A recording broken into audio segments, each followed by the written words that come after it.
Ko'pchilik ishonch bilan shunday deydi. Iso hech qachon gunohkorlar uchun o'lishini aytmagan. Lekin bu haqiqatmi? Hamma ham shunday o'ylaydimi?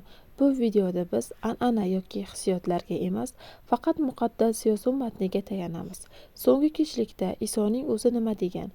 Nega u o'z qoni haqida gunohlarning kechirilishi uchun deb aytgan? Ko'plar uchun jonini to'lov sifatida berishi nimani anglatadi? Agar Iso haqiqatan ham o'z o'limining ma'nosini tushuntirgan bo'lsa, unda masala endi tarixda emas, balki uning so'zlariga bo'lgan munosabatlarimizda. Keling, matnlarni to'g'ri va xolis ko'rib chiqamiz. Izohlarda yozing. Siz Iso insoniyat gunohlari uchun o'lganiga ishonasizmi? Muqaddas yozuvni chuqur va o'zgartirilmagan holda o'rganishni istasangiz, like bosing va obuna bo'ling. Ulashing.